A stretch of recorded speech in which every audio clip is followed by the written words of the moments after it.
50대 이상 남성의 절반 이상이 앓을 정도로 중장년 남성들에게 흔한 질병이 전립선 비대증인데요. 특히 요즘 같은 겨울철 증상이 더 나빠질 수 있어 주의가 필요합니다.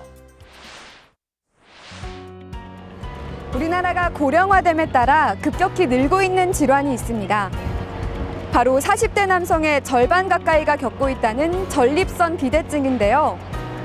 오늘 건강한 담화에서는 중년 남성의 전립선 비대증의 원인과 예방법에 대해 알아봅니다.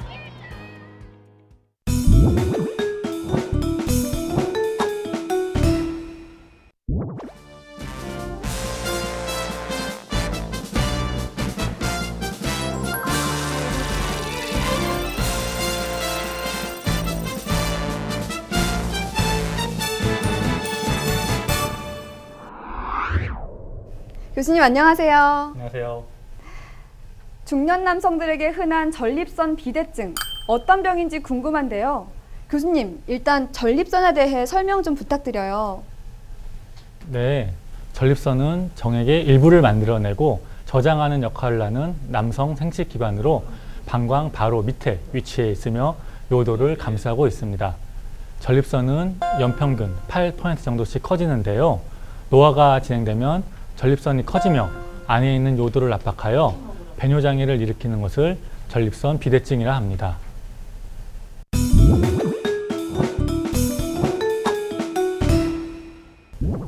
원래 정상적인 전립선은 밤톨만한 크기고 약 20cc 정도 됩니다. 그런데 나이가 들면서 점점 그 크기가 커지는데 70대에는 탁구공 크기에서 80대에는 골프공 크기만큼 비대해집니다. 이처럼 나이와 깊은 연관이 있다 보니 60대에선 60%가, 80대에선 80%가 전립선 비대증을 갖고 있습니다.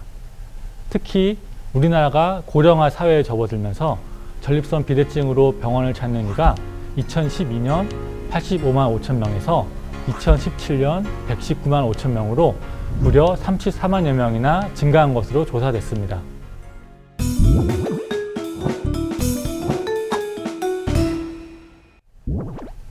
비대해진 전립선이 요도를 압박하면서 소변을 보실 때 많은 어려움을 겪게 됩니다. 전립선 비대증의 증상으로는 소변 줄기가 가늘어지거나 소변을 보고 나서도 시원하지 않는 경우, 힘을 주어야 소변이 나오거나 소변이 자주 마렵고 참기 힘든 경우입니다. 그리고 자다가 일어나서 여러 번 소변을 봐야 할 정도라면 전립선 비대증을 의심해 보아야 합니다. 앞서 전립선 비대증은 무엇인지, 또 증상은 어떻게 나타나는지 설명해 주셨는데요.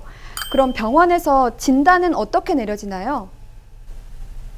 먼저 증상이 심한 정도를 확인하기 위해 국제 전립선 증상 점수를 이용해 문진을 합니다.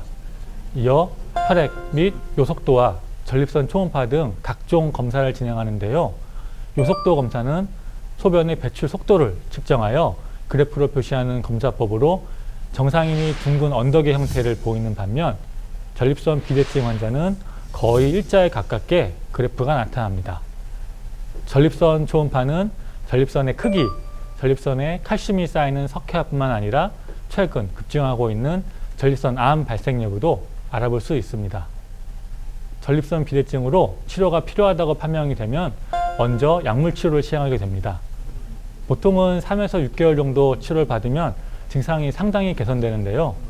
하지만 약물 치료가 효과가 없거나 방광 결석이 동반되거나 신장 기능이 떨어진다거나 요로 감염이 반복된다면 수술을 해야 합니다. 최근에는 레이저를 사용해 수술을 하는데 출혈은 적고 회복은 빨라졌습니다. 네, 문진을 통한 증상 확인 후 요속도 검사와 초음파 검사를 진행하고 치료가 필요하다면 약물 치료와 수술 치료를 진행한다고 말씀하셨습니다. 자, 그럼 여기서 OX 퀴즈를 통해 좀 더 자세하게 전립선 비대증에 대해 알아보겠습니다. 첫 번째 질문입니다. 커피와 맥주, 전립선 비대증 증상을 악화시킨다. O일까요? X일까요?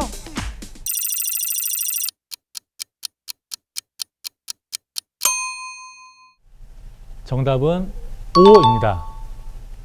커피 등 카페인이 함유된 음료와 맥주는 방광에 자극을 주고 짧은 시간에 많은 양의 소변을 만들어 일시적으로 이뇨 현상을 심하게 하기 때문입니다. 특히 밤에 즐기는 맥주는 전립선 비대증 환자에게 치명적입니다. 맥주로 인해 전립선이 수축되고 방광이 심하게 팽창돼 다음날 아침 소변을 보는데 큰 어려움을 겪을 수 있습니다. 따라서 부득이하게 술자리에 참석해야 한다면 중간중간에 물을 많이 마셔 소변을 자주 봐 다음날 소변이 쌓이는 것을 막아줘야 합니다. 네, 전립선 비대증 환자분들은 최대한 술자리는 피하시는 게 좋겠네요. 이제 두 번째 질문입니다. 소변을 참으면 전립선이 건강해진다? O일까요? X일까요?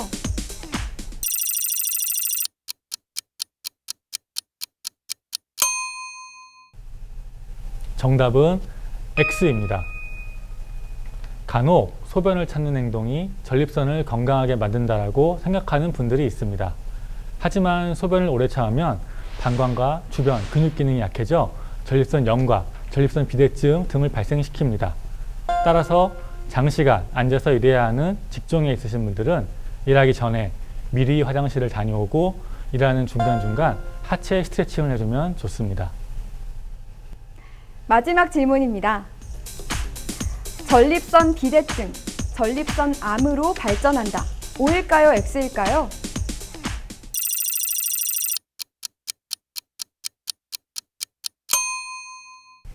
정답은 X입니다. 전립선 암은 전립선에 생긴 암일 뿐 전립선 비대증이 암으로 발전하지는 않습니다. 단지 전립선에 암이 생겼을 경우 그 증상이 전립선 비대증과 아주 유사하게 나타납니다. 전립선 암은 남성 암 발생률 5위를 차지할 정도로 최근 급격히 늘고 있습니다. 따라서 전립선 비대증과 유사한 증상이 나타난다면 꼭 병원을 찾아 정확한 진단을 받는 것이 중요합니다.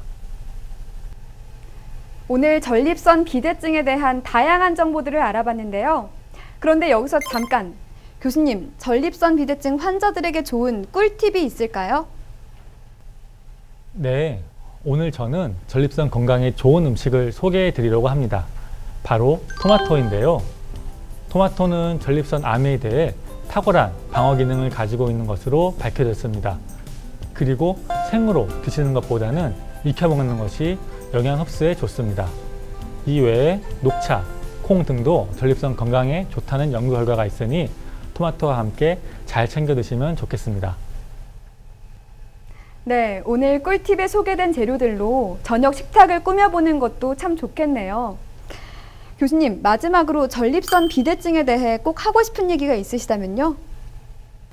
전립선 비대증은 보시는 것과 같은 생활 습관을 잘 지키는 것만으로도 예방에 큰 도움이 됩니다. 하지만 이를 방치하거나 검증되지 않은 민간요법 등을 시행하게 되면 질환도 악화되고 삶의 질도 크게 떨어지게 됩니다. 소변을 보시는데 많은 어려움을 느낀다면 지금이라도 병원에 오셔서 진단을 받으시고 올바른 치료를 받으시길 추천드립니다. 지금까지 울산대학교 병원 비뇨의학과 박세준 교수님과 함께 중년 남성의 적, 전립선 비대증에 대해 이야기 나눠봤습니다. 교수님 고맙습니다. 최근 전립선 비대증 환자가 급증하는 데는 고령화뿐 아니라 서구화된 식습관이 한몫을 하고 있다고 합니다. 너무 기름진 음식은 우리 건강에 좋지 않다는 것 꼭 기억하시면서 우리 가족의 식단 한번 체크해 보시면 좋겠습니다. 출동 건강한 담화, 건담은 다음 시간에 더 유용한 정보로 다시 찾아오겠습니다. 시청해주신 여러분 고맙습니다.